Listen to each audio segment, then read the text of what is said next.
आणि आता आपल्या चर्चेकडे वळणार आहोत। राज्यात नगरपंचायत नगर परिषदा यांच्या प्रचाराचा धुरळा शिगेला पोहोचलाय आणि मतांचा जोगवा आपल्या पदरात पडावा यासाठी प्रचारात कुठले मुद्दे आणले पाहिजेत याला खरं तर काही धरबंद राहिलेला नाहीये।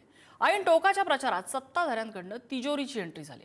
कुणी म्हणतंय तिजोरीच्या चाव्या आमच्याकडे आहेत, कुणी म्हणतंय चाव्या तुमच्याकडे असल्या तरी मालक आमचा आहे, कुणी म्हणतंय आमचंच खातं मालदार आहे। अरे काय चाललंय काय? ही तिजोरी ज्याबद्दल हे राजकारणी इतके बिनधास्त बोलतायत, ही तिजोरी आहे जनतेची।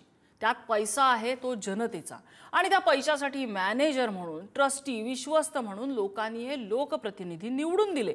मात्र राजकारण्यांच्या डोक्यात नेमकी कसली हवा गेली आहे कुणास ठाऊक। हे जनतेच्या पैशाचे मालक स्वतःलाच समजायला लागलेत। हे काय आहे? आज तिजोरीवर हक्क सांगितला, कालचा प्रचार काय फार वेगळा होता अशातला भाग नाही। मत द्या नाहीतर निधी नाही, निवडून द्या नाहीतर पट्टे देणार नाही, आघाडी द्या नाहीतर खैर नाही। अरे ही भाषा आहे राजकारण्यांची। तुम्ही कुणावरती ही भाषा वापरताय? ज्यांच्या मतांवरती तुम्ही निवडून येणारात, सत्तेच्या खुर्चीत बसणारात त्या जनतेवर ही कसली मुजोरी आहे? आणि ही एवढी राजकारण्यांची भाषा कशामुळे सोखावली आहे? ही सत्तेची गुरमी आहे का? याच विषयी आपल्याला चर्चा करायची आहे।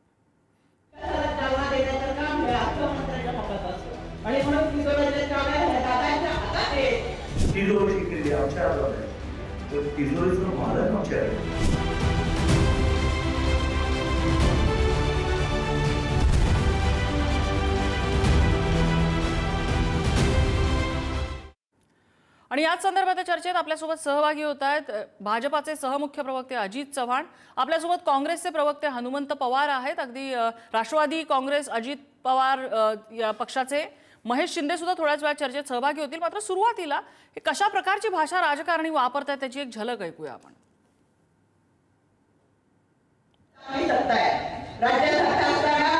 राज्याच्या गावगाड्या आर्थिक विकासाला चालना देण्याचं काम हे अर्थमंत्र्यांच्या हातात असतं आणि म्हणून तिजोरीच्या चाव्या ह्या दादांच्या हातात आहे। अवरून तुम्हाला सांगायचंय, जर अर्थमंत्री आपलाय तर मामांना ज्या पद्धतीने 3,000 कोटीचा निधी दिला तसंच नगराध्यक्ष सुद्धा तुम्ही आपल्या इंटरनेटवर बसवला तर सर्वाधिक निधी हा पुणेमध्ये येईल। तिजोरीची किल्ली आपल्याकडे असल्यामुळे ती आणखी कोणाकडे जरी असली तरी त्याच्यावर मुख्यमंत्री असल्यामुळे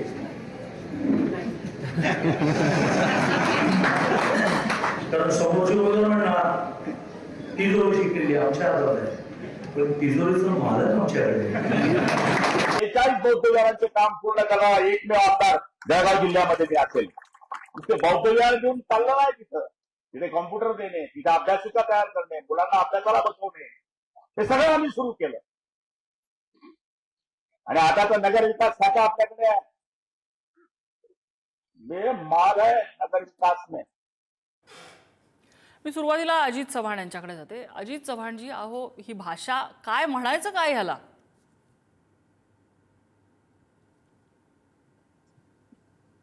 नाही, अहमभावाची भाषा कोणाची असो ती चुकीची आहे आणि कुठलाही राजकीय पक्ष असतो सर्वच पक्षाच्या नेत्यांकडनं अलीकडे आपण बघतो कधीतरी बोलताना असं होतं, पण पक्ष म्हणून कुठल्याही राजकीय पक्षाच्या नेत्यानं सार्वजनिक जीवनामध्ये अशा पद्धतीनं गची बाधा झाल्यागत बोलू नये।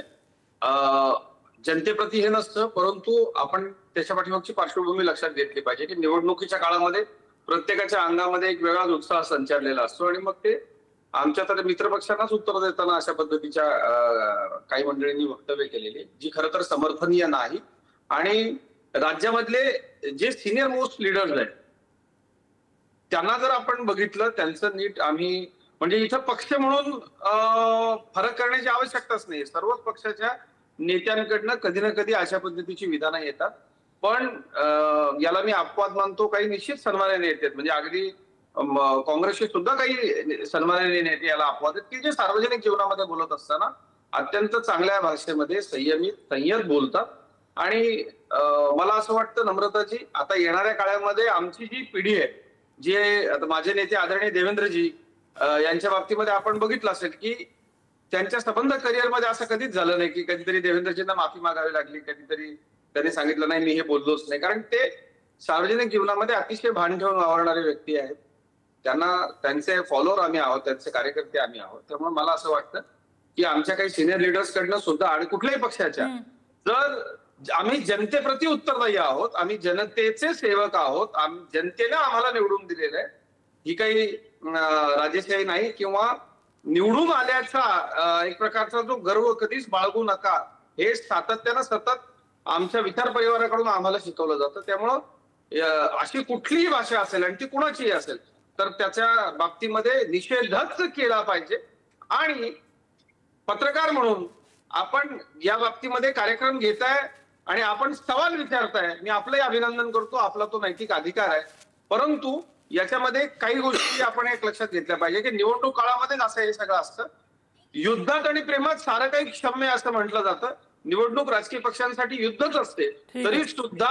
तरी सुद्धा अशा पद्धती आपण विचारूया ना, आपण विचारूया अजितजी, युद्धात आणि प्रेमात क्षम्य असतं. हनुमंत पवार, हे माफ करायचं का? हे क्षम्य असलं पाहिजे का?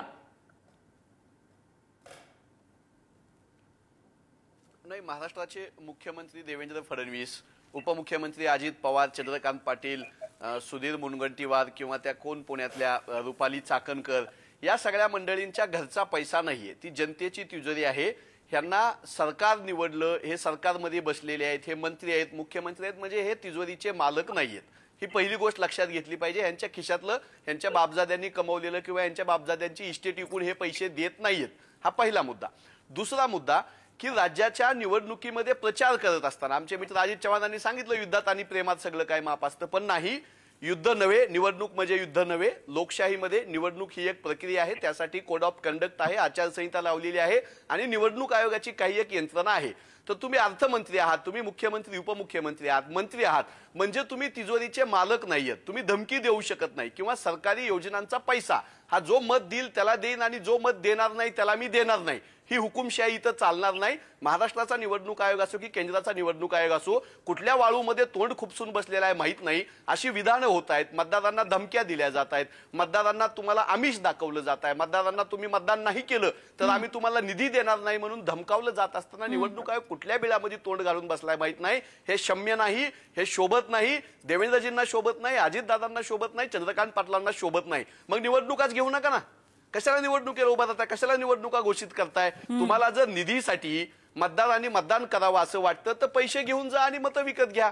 घेऊ नका निवडणुका, गुंडाळून ठेवा निवडणूक आयोग, लोकशाही गुंडाळून ठेवा. संविधान आज 26 नोव्हेंबर आहे, गुंडाळून ठेवा संविधान. तुम्ही मुख्यमंत्री आहात, उपमुख्यमंत्री आहात, मालक झाले तुम्ही तिजोरीच्या, राज्याचे तुम्ही मालक झाले. कशाला युद्ध, कशाला निवडणूक आणि कशाला हा खेळ खेळताय? बंद करून टाका मग सगळं. अजित चव्हाणजी, त्यालाच अनुषंगाने एक प्रश्न विचारायचा आहे की अजित पवार ज्या वेळेला अशा प्रकारचं त्यांनी भाष्य केलेलं होतं की अर्थ खातं माझ्याकडे आहे, उद्या जर माझा उमेदवार निवडून नाही आला, तुमच्या वॉर्डात जर मला कमी मत, अशाचं एक धमकीवजा त्यांनी भाष्य केलं होतं. त्याबाबत जेव्हा त्यांना विचारलं त्यावर अजित पवार म्हणाले की निवडणुकीच्या काळात असंच बोलायचं असतं. आणि त्यावेळेला त्यांनी जे उदाहरण दिलं होतं, बिहारमध्ये नाही का 10,000 रुपये दिलेले होते, मग इकडं आम्ही म्हणालो की आमच्या खात्याचा निधी दिला तर बिघडलं काय? पुन्हा एकदा त्यांनी बोट तुमच्याकडेच दाखवलेलं आहे. नाही, ज्या झाडाला आंबे असतात त्याला सगळे दगड मारतात म्हणून आमचं काही म्हणणं नाही. माझे मित्र सन्माननीय हनुमंत पवारजी यांच्या फक्त एका गोष्टीबद्दल मला तीव्र स्वरूपाचा आक्षेप आहे. माझे नेते आदरणीय देवेंद्रजींचा या कुठल्याही विषयामध्ये संबंध नाही, त्यांच्याकडून असं कुठलं विधान आलेलं नाही. आपण असं काही नाव घेऊ नका. निश्चित कुणाच्याही बापदाद्याच्या घरचा पैसा नाहीये, पण मग गांधी नेहरू परिवाराच्या बापदाद्याच्या मालकीचा हा देश होता का? तुम्ही आमच्या राष्ट्रीय उद्यानांपासून, आमच्या महामार्गांपासून, आमच्या विमानतळांपासून, आमच्या सर्वच ठिकाणी अगदी टॉयलेट पर्यंत, हो, संजय गांधी, इंदिरा गांधी, राजीव गांधी, पंडित नेहरू या पलीकडे तुम्हाला काही दिसलंच नाही. म्हणजे देशाच्या जनतेला आजही माहिती नाही इंडिकेट सिंडिकेट काँग्रेसचा प्रकार घडला तेव्हा काँग्रेस ही गांधी नेहरू परिवाराच्या खासगी मालकीची झाली, तो प्रायव्हेट लिमिटेड पक्ष आहे. असो, परंतु माझं आपल्याला इथे एक सांगणं आहे हनुमंतरावजी, मी या चर्चेची अतिशय पॉझिटिव्ह सुरुवात केली होती, कारण मी ज्या विचार परिवाराच्या संस्कारातून येतो त्या जे काही चुकीचं आहेत, चुकीला चूक आणि योग्याला योग्य म्हणलं पाहिजे असे आमच्यावरती संस्कार आहेत. आणि मी असं म्हटलं की काँग्रेस पक्षामध्ये सुद्धा असे काही नेते आहेत की ज्यांचं सार्वजनिक जीवनामधली जी विधानं आहेत, ज्यांची भाषणं आहेत, ती निश्चितपणे वाखाणण्याजोगे असतात आणि ते अतिशय जबाबदारीनं बोलतात.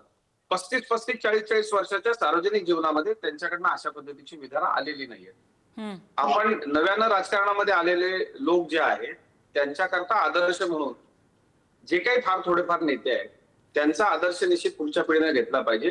नम्रताजी, मी पुन्हा आपल्याला सांगतो, माझे नेते आदरणीय देवेंद्र फडणवीस साहेबांचे आम्ही कार्यकर्ते आहोत. कुठंही आजवरच्या निवडणुकांमध्ये माननीय देवेंद्रजींनी अशा पद्धतीच्या भाषेचा उपयोग केला नाही. भारतीय जनता पार्टीने केला नाही. आमच्या काही नेत्यांकडनं जर अशा पद्धतीचं काही घडलं असेल निश्चितपणे त्यांना समज दिली जाईल. परंतु पत्रकार म्हणून आपण विचारलेल्या प्रश्नाला अतिशय प्रामाणिकपणे उत्तर द्यायचं झालं तर अशा पद्धतीची भाषा सार्वजनिक जीवनामध्ये योग्य नाही. ही महाराष्ट्राची संस्कृती नाही. आणि आम्ही देवेंद्रजींना, भारतीय जनता पार्टीला आणि आमच्या विचार परिवाराला मानणारे लोक अशा पद्धतीच्या तुम्ही अजितजी तुम्ही म्हणताय इथे देवेंद्रजींचा संबंध नाही, पण देवेंद्रजींचा संबंध कसा येतो तुम्ही सांगते तुम्हाला. देवेंद्रजी हे तुमच्या पक्षाचे प्रमुख आहेत महाराष्ट्रामधले. या पक्षामधले एक ज्येष्ठ नेते आणि राज्याचे महसूल मंत्री सांगतात की महसूल मंत्री म्हणून मला अधिकार दिलेला आहे, तुम्हाला जर पट्टे नावावर हवे असतील तर त्याचा पेन माझ्या हातात आहे. याला काय म्हणायचं? सुनावायला नको राज्याच्या मुख्यमंत्र्यांनी महसूल मंत्र्यांना. दुसरीकडे चंद्रकांत पाटील ज्येष्ठ नेते आहेत. आज त्याचा अनुभव तुमच्या पक्षामध्ये अनेकांपेक्षा मोठा आहे. म्हणजे पंतप्रधान मोदींच्या तारुण्यात त्यांच्यासोबत काम केलेले हे नेते हे सांगतात आज चाव्या तुमच्याकडे असल्या म्हणून काय झाले, मालक आमच्याकडे आहेत. अशी भाषा एवढ्या ज्येष्ठ नेत्यांकडनं येते. देवेंद्रजी त्यांना समज नाही देऊ शकत राज्याचे मुख्यमंत्री म्हणून. दुसरी गोष्ट, तुमच्याच मंत्रिमंडळातले अर्थमंत्री सांगतायत अशा प्रकारे भाषा ही निवडणुकीच्या काळात चालते. मुख्यमंत्री म्हणून अर्थमंत्र्यांना समज द्यायला नको. त्यांनी कोण समज द्यायला येणार आहे त्यांना? विरोधी पक्षातले नेते. आणि मग विरोधी पक्षातले नेते बोलले की तुम्ही बोललं म्हणून म्हणता. नाही, पत्रकार म्हणून आपला जो प्रश्न आहे त्या प्रश्नाचं थेट उत्तर असे निश्चितपणे समज दिली जाईल. आणि हे आमच्या विचारधारेला अशा पद्धतीचं वागणं मान्य नाही. म्हणजे नाही. त्याच्यामध्ये एक तुम्हाला मी सांगतो असं की कुठेही दर्पोक्ती, गर्भोक्ती किंवा हे करा तरच मी हे करेन अशा पद्धतीचं बोलणं हे स्वीकारार्ह नाहीच.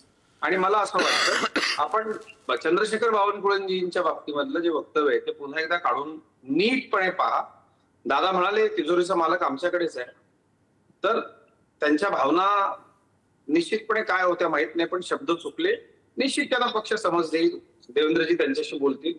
आमच्या पक्षामध्ये जे स्वीकारार्ह नाही आम्हाला ते नाहीच. पण तुलनेनं निदान आमची ही सगळी अशी परिस्थिती आहे ज्या पद्धतीनं आमचे विरोधी पक्ष आज स्थानिक पातळीवरती प्रचार करतायत त्याच्यावरती आपल्यासारख्या पत्रकारांनी प्रकाशझोत टाकला पाहिजे अशी माझी विनंती. ज्या पद्धतीनं अगदी देश सोडण्यापर्यंत म्हणजे आम्हाला मत मिळत नाहीये तर इतर देशविघातक शक्तींशी सुद्धा आम्ही हातमिळवणी करून घेऊ अशा पद्धतीची जर एवढी पातळी खाली जात असेल तर मला असं वाटतं नम्रताची राजकारणामध्ये काय बोलावं काय बोलू नये तुम्हाला काय म्हणायचं उदाहरण द्या. उदाहरण द्या. तुम्ही काय म्हणताय? कोणाला बोलू नका. अजित चव्हाण थेट बोला. त्या पद्धतीचे कार्यक्रम आपण ठेवा जरा. मी तेच म्हणते की तुम्ही कोडात बोलू नका, थेट बोला. तुम्हाला नेमकं म्हणायचं काय? नम्रताजी, एकीकडे आम्ही चुकीचं बोललो म्हणून तुम्ही सत्ताधारी पक्षाला धारेवर धरण्याकरता कार्यक्रम करता. ज्या लोकांवरती 1-1 कोटीची इनामं आहेत, ज्या लोकांनी पोलिसांना मारलं, ज्यांनी तिरंग्याला विरोध केला, ज्या लोकांनी या देशाच्या प्रतीकांचा अपमान केला, जे राष्ट्राच्या विरोधामध्ये त्या लोकांची हातमिळवणी करून त्यांच्याकरता अगदी केंद्रीय मंत्र्यांपर्यंत दिलजमाई करा अशा पद्धतीचा दबाव टाकणारे लोक हे तुम्हाला दिसत नाहीत का? म्हणजे आम्ही चुकीचं बोललो, म्हणून आमच्या मंडळींना तुम्ही धारेवर धरता. आपण विचारूया ना त्यांना प्रश्न. युद्ध करणाऱ्या माणसांच्या सोबत खुलेआम हे लोक हातात घालून देशाच्या राजधानीमध्ये गोंधळ माजवत आहेत. मला खरोखर कधी कधी आश्चर्य वाटतं पत्रकार आपण त्यांना विचारूया. तुमच्या समोरच हनुमंत पवार हा काय प्रकार आहे? त्यांचं असं म्हणणं आहे की आमचे नेते तर फक्त तोंडाने नुसते बोलले असतील, तुम्ही तर कृतीत काही गोष्टी गंभीर करून दाखवलेल्या आहेत. सलग 5 मिनिट माझे मित्र भाजपाचे प्रवक्ते अजितजी बोलले, मी काही बोललो नाही. माझी अपेक्षा आहे की ते मला आता मध्ये कट करणार नाही. तुम्ही मला संरक्षण द्यावं. पहिली गोष्ट, हा देश गांधी नेहरूंच्या मालकीचा नाही. त्यांची नावं विमानतळाला वेगवेगळ्या मैदानांना तुम्ही का दिली असा त्यांचा प्रश्न आहे. मला उत्तर दिलं पाहिजे. गांधी नेहरूंनी या देशाच्या स्वातंत्र्यासाठी रक्त सांडलं, तुरुंगवास भोगला, कष्ट घेतले म्हणून त्यांची नावं दिली. अजूनही आम्ही देऊ. मग काय नथुराम गोडसेचं नाव द्यायचं होतं?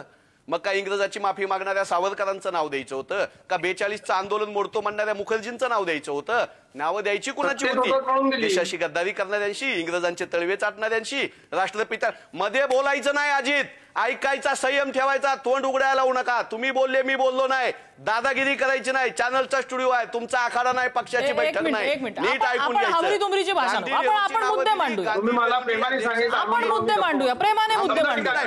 भांडायचं प्रेमाने मुद्दे मांडूया. बोलू नका. तुमरीवर येऊ, मी फक्त ऑनलाईन उत्तर तुम्हाला दिलं. तुम्ही बोलायचं नाही, दहशतवाद करायचा नाही, आवाज दाबायचा नाही, बोललो नाही. दरोडेखोरांचा पक्ष तुमचा, दरोडेखोरांचा बलात्कार तुम्ही पक्षात घेणार, सलीम कुत्ताच्या सोबत त्याला पक्षात घेणार, सुधाकर पक्षात घेणार, आदर्श घोटाळा करणाऱ्याला पक्षात घेणार आणि देशभक्ती आम्हाला शिकवताय. गोडसेचा तुम्ही वारसा चालवताय, तुम्ही इंग्रजांची माफी मागणाऱ्या सावरकरचा वारसा चालवताय, गांधी नेहरूंना प्रश्न विचारताय. या जरा इतिहासाच्या महाराष्ट्राच्या सत्ताधाऱ्यांच्या बाप अधिकार नाही, तुम्हाला मान्य नाही. कोण अजित पवार, कोण देवेंद्र फडणवीस, कोण चंद्रशेखर बावनकुळे, कोण सुधीर मुनगंटीवार, आमचा संबंध नाही, त्याच्यामुळे आमचे संबंध तेव्हा संपुष्टात आले होते. तुमच्या बापाची तिजोरी आहे, तुमचा पैसा तुम्ही कष्ट करून आणलाय, राज्यातल्या जनतेचा पैसा तुमच्या बापाची तिजोरी सांगताय. कोण सांभाळून बोलायचं स्टुडिओमध्ये, ऐकायची हिंमत असेल तर चर्चेला यायचं. तुम्ही बोलायचं आणि ऐकून घ्यायचं बंद करा. बरोबर करू नका, मला दिलेला वेळ आहे, हिंमत हे ऐकायची, नाहीतर चर्चेला येत जाऊ नका. गांधी नेहरूंवर जाताय, बोला ना गोडसेवर, बोला ना सावरकरवर, बोला ना मुखर्जींच्या गद्दारीवर, बोला ना सावरकरांच्या गद्दारीवर. आपला विषय वाहवत चाललेला आहे. ह्याला कंगोरे बरेच आहेत. आपल्याला कुणाच्याही आदरस्थानांचा कुठलाही अवमान करायचा नाहीये. कुणाचीही आयडिओलॉजी ही त्यांची आयडिओलॉजी आहे, त्याची ते वकिली करतील, त्याचा विरोध करतील. प्रत्येक पक्षाचा त्यांचा मुद्दा आहे. आणि आता त्यांनी अजित चव्हाणांनी स्पष्ट केलंय की नथुराम गोडसेंचा संघाचा भाजपचा काही संबंध नाहीये. त्यांनी ते स्पष्ट केलंय, त्यांच्या पक्षाची जी भूमिका आहे ती, काँग्रेसने त्यांची भूमिका स्पष्ट केलेली. आपला मुद्दा अजून असा राहतो की सगळे नेते इतकं सगळं करत असताना सुद्धा ह्या मुद्द्याला बगल कसे काय देऊ शकतात? मुद्दा आहे जनतेच्या तिजोरीवर हक्क सांगणाऱ्या नेत्यांचा, आणि प्रत्येक वेळेला त्या मुद्द्याला बगल दिली जाते.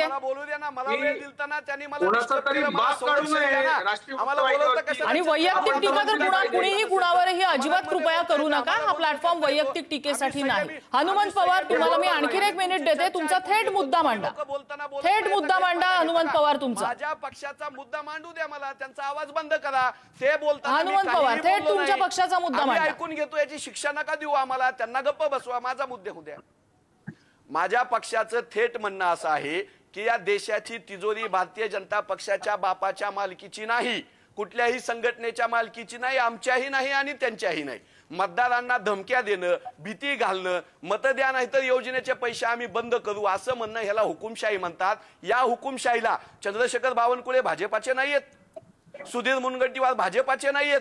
ही लोक देवेंद्र फडणवीस यांना बोलायला सांगतात आणि यांचे प्रवक्ते म्हणतात आमचे देवेंद्रजी असं नाही, आमचं देवेंद्रजी तसं नाही. देवेंद्रजींनी खुद्द माझ्या धाराशिव शहरामधल्या नगर परिषदेचा निधी थांबवला आणि ह्याला पुरावा दिला. यांचेच मंत्री नितेश राणे आमच्या धाराशिव मध्ये आले आणि सांगितलं की देवाभाऊंनी निधी थांबवला म्हणून. निधी थांबवणारे हे कोण? विरोधक आहेत, मतदान देत नाहीत, म्हणून सरकारी तिजोरीचा वापर करणं ह्याला हुकुमशाही म्हणतो. आणि ती हुकुमशाही देवेंद्रजी फडणवीसांच्या परवानगीनं महाराष्ट्रात सुरू आहे, याचा मी धिक्कार करतो. आपल्यासोबत अरुण सावंत सुद्धा आहेत, अगदी शॉर्ट नोटीसवरती आलेले आहेत. मी अजित चव्हाणजी येते, आपल्याला इतरांकडे जायचंय. अरुण सावंत आपल्यासोबत आहेत, शिंदेच्या शिवसेनेचे प्रवक्ते आहेत. अरुण सावंतजी, तुमचा पक्षही काही याच्यामधनं काही नामानिराळा नाहीये. आजच गुलाबराव म्हणाले होते की आपल्याकडे नगर विकास खातं आहे, आपण सगळ्यात मालदार आहोत, 1 तारखेला घराबाहेर झोपा, पैसे येणार आहेत, लक्ष्मी येणार आहे. ही काय भाषा झाली? नम्रताजी, माझ्या पक्षाने किंवा माझ्या पक्षाच्या नेत्याने, कुठल्याही नेत्याने तुम्ही आम्हाला मतदान करा, नाही केलं तर आम्ही तुमचा निधी किंवा तुम्हाला देण्यात येणारी मदत थांबवू, असं कुठेही म्हटलेलं नाही. धमकी देण्याने आम्हीच दाखवणं, ह्याच्यामध्ये फारच थिन लाईन असते. हो नम्रताजी, ऐका, आता आपण पूर्ण वाक्य बोलून दाखवलेलं आहे. या वाक्यामध्ये कुठे निधी थांबवण्याचा किंवा आम्ही तुम्हाला याच्या पुढे कुठल्याही प्रकारची मदत करणार नाही असं अर्थ आहे निघतोय का? तुम्हीच जनतेला सांगा, मग मी त्याच्यावरती हवं तर परत एकदा एक्सप्लेनेशन देतो. तर असा कुठेच त्याचा अर्थ निघत नाहीये.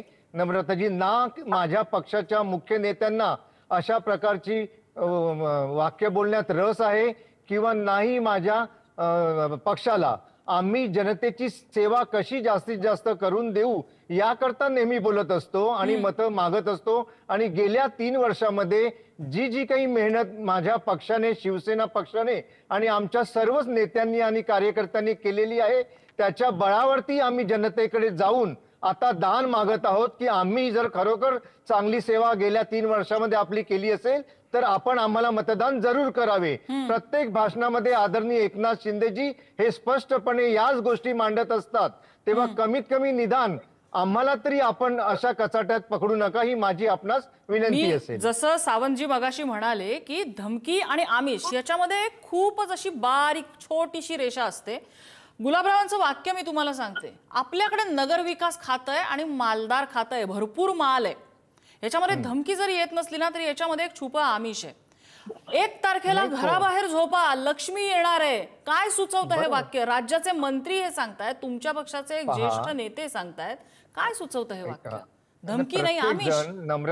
नम्रताजी, प्रत्येक व्यक्ती आपापल्या परीने या वाक्याचा, खास करून गुलाबरावांच्या या वाक्याचा हवा तसा अर्थ काढू शकतो. मी माझ्या पक्षाचा जो अर्थ काढेन तो तुम्हाला मान्यच असेल असं काही सांगता येत नाही. परंतु या वाक्यामध्ये कुठेही दादागिरी, धमकी किंवा मतदान खरीदण्याचा प्रकार आहे असं मुळीच अर्थ निघत नाहीये. निदान मला तरी तसा निदान जाणवत नाहीये. तरी सुद्धा आपलं काही वक्तव्य असतील तर आपण मांडू शकतो जनतेसमोर, आपल्याला कोणी रोखणार नाही आम्ही. बरं, माझा एक प्रश्न दोन्ही सत्ताधाऱ्यांना आहे, अजित चव्हाण आणि अरुण सावंत दोघांनाही आहे. तुमच्यातला एक पक्ष म्हणतोय आमच्याकडे चावे आहेत, आम्ही मालदार. दुसरे म्हणतात आम्ही मालक आहे, आम्ही मालदार. तिसरे तुमच्या पक्षाचे मंत्री म्हणतात आमच्याकडे नगरविकास खातं आहे, आम्ही मालदार. तुमच्यात ठरलंय का मालदार नेमकं कोण आहे? अजित चव्हाणजी, तुमच्याकडनं पहिलं उत्तर. आम्ही सगळे मालदार आहोत सत्ताधारी, कारण जनतेचं प्रेम आमच्याकडे. नम्रताजी, या महाराष्ट्राला ग्रामीण भागामधल्या नेत्यांची परंपरा आहे. आचार्य अत्रे, प्रबोधनकार ठाकरेंची परंपरा आहे. काँग्रेस पक्षामध्ये सुद्धा अशा पद्धतीची मजेदार, गमतीशीर भाषणं करणारी मंडळी होती. आपण एक लक्षात घ्या की नेत्यांनी सार्वजनिक जीवनामध्ये भाषण करत असताना आपल्याकडे भादक खेर साहेब होते, त्यांचा एक लेख आहे.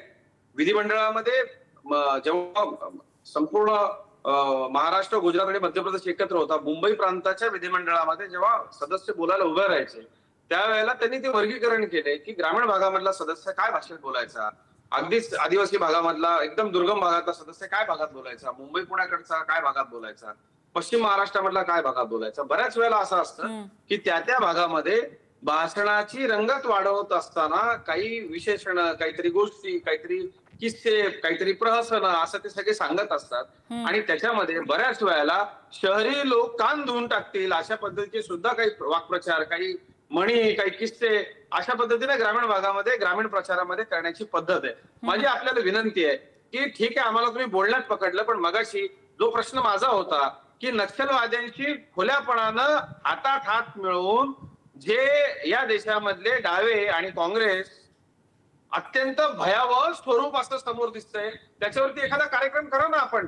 जे आमच्या जवानांच्या छातीत गोळ्या घालतात, जे लोक विकासाला अडवतात, ज्या लोकांनी हजारो लाखो हत्या केल्या, पशुपती ते तिरुपती, ज्या लोकांना आतंकवादाचा कॉरिडॉर बनवायचा होता, त्यांच्या बरोबर काँग्रेस गेलेली आहे. ही मूळची काँग्रेसची विचारधारा आहे का? काँग्रेस असं का वागतीये?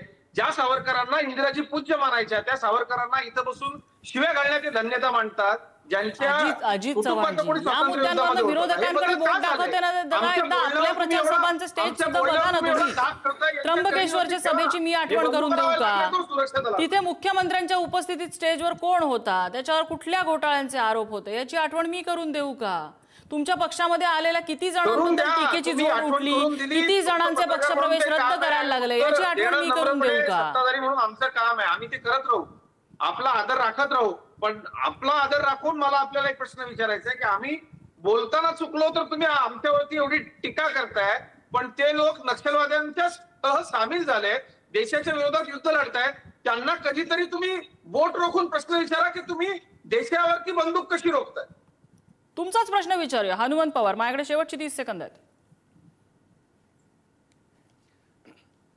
भारत जोडो यात्रेमध्ये देशद्रोही शक्ती आणि नक्षलवादी आहेत असं यांच्या गृहमंत्र्यापासून, यांच्या महाराष्ट्रातल्या मंत्र्यापासून आता ह्या प्रवक्त्यापर्यंत सगळ्यांनी आपल्या तोंडची वाफ दवडलेली आहे. आमचं खुलं आवाहन आहे, करा ना गुन्हे दाखल.